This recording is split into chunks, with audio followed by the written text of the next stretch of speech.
Alors, on est tous rétinologues, semble-t-il, mais moi, je voudrais qu'on change de sémantique. Je pense qu'on est rétino-choroïdologue.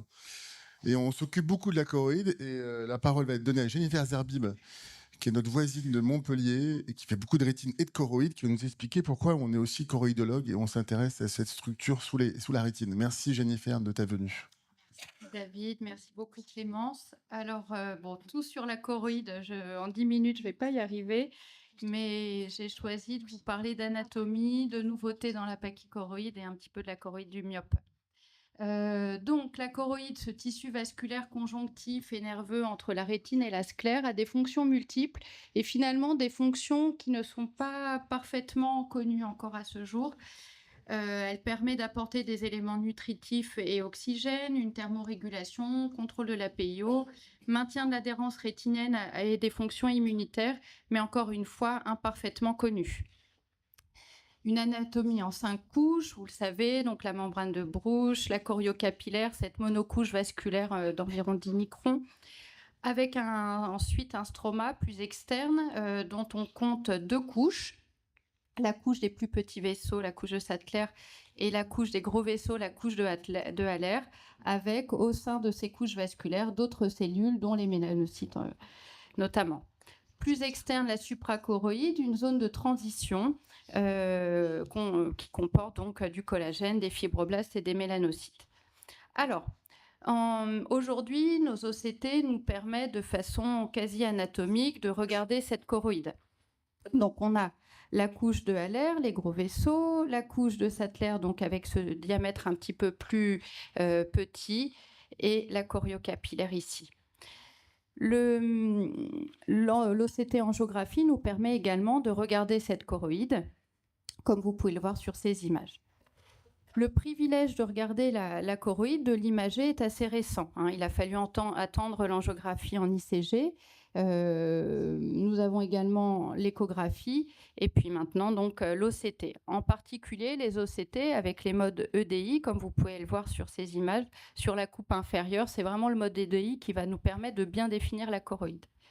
Et puis ensuite avec l'avènement des OCT Swab Source.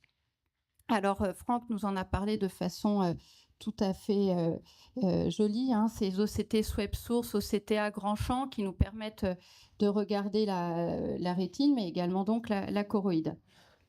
Et puis, l'optose, en tout cas l'imagerie grand champ sur les rétinographies. Vous voyez bien ici le réseau choroïdien et les carrefours des vortiqueuses, et ici en ICG grand champ.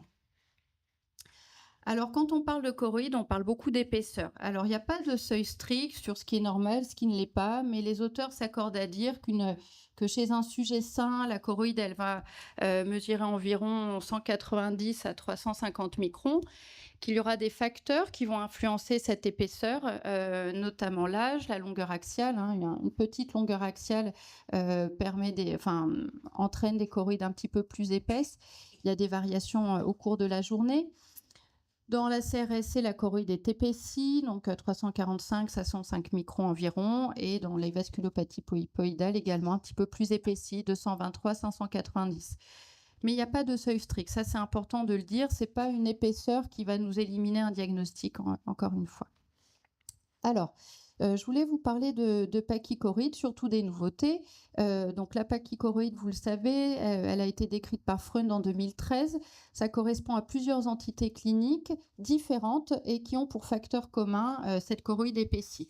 On a l'habitude d'inclure dans le spectre des pachychoroïdes la CRSC, la pachychoroïde pigment épithéliopathie et son petit cousin, les drusènes associés à la pachychoroïde, la pachychoroïde néovasculaire, la vasculopathie polypoïdale, l'excavation choroïdienne focale et la pachychoroïde péripapillaire.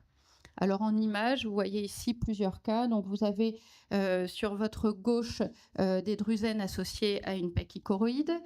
À droite, une pachychoroïde néovasculaire. Vous voyez vraiment le réseau choroïdien épaissi, la membrane néovasculaire en OCTA et en angiographie. Ici, les images d'un patient qui a une pachychoroïde péripapillaire. Vous notez les altérations, l'épithélium pigmentaire, l'hyperperméabilité choroïdienne, l'épaisseur choroïdienne et des anomalies centrées autour du nerf optique. Alors dans les nouveautés, en fait, ce qui est intéressant, c'est qu'à beaucoup regarder la macula, et ben, finalement, c'est en se décentrant de la macula que des auteurs ont pu rechercher et mettre en évidence des facteurs physiopathologiques de pachychoroïdes. Donc on a une étude ici d'une équipe qui a analysé la sclère et son épaisseur est augmentée au niveau de la sclère antérieure et postérieure chez les patients avec pachychoroïdes. Et l'hypothèse serait que ça provoquerait, cette sclère épaissie pourrait entraîner une résistance au drainage des vortiqueuses.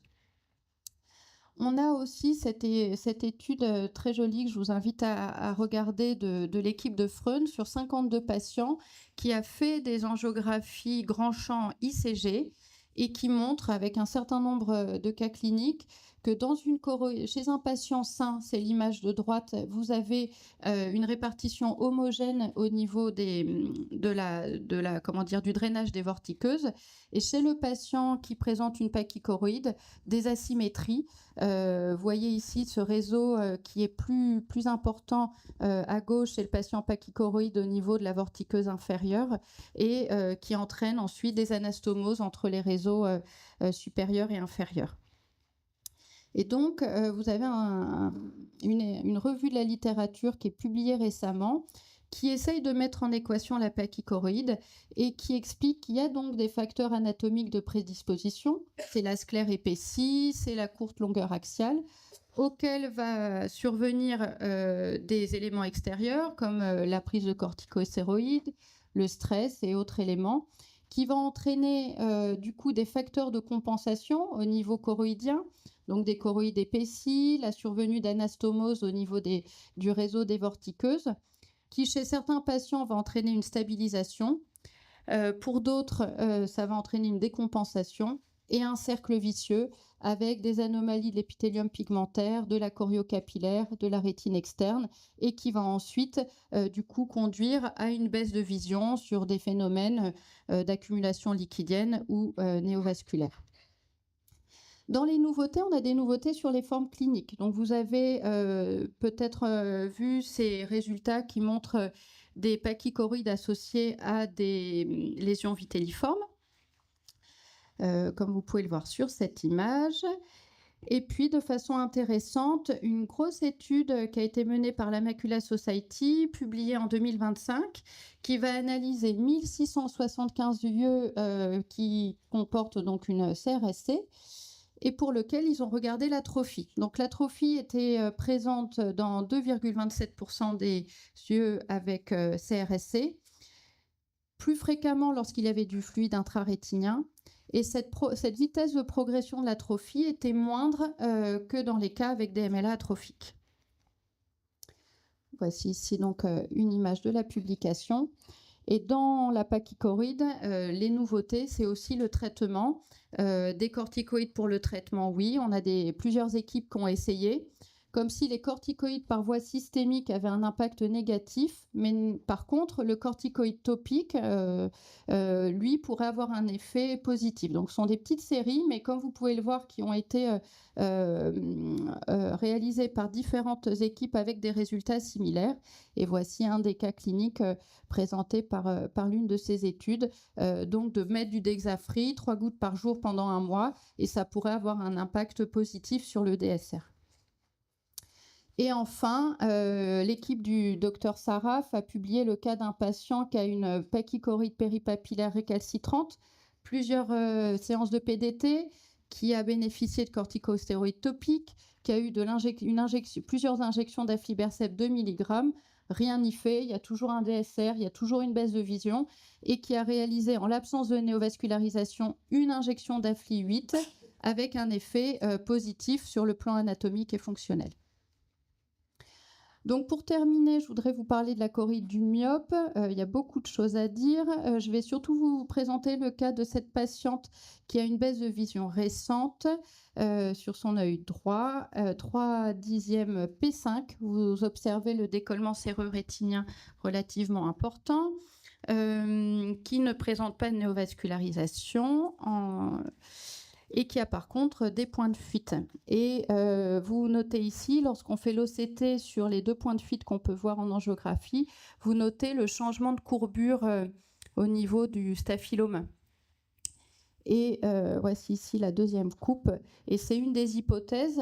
En l'absence, alors chez cette patiente, elle n'avait pas de macula bombée, mais la physiopathologie serait sans doute, celle qui est avancée, c'est qu'il y a des modifications au niveau du staphylome, des modifications de l'épaisseur de la choroïde, ça crée des turbulences et ça peut entraîner ensuite la survenue d'un décollement séreux-rétinien.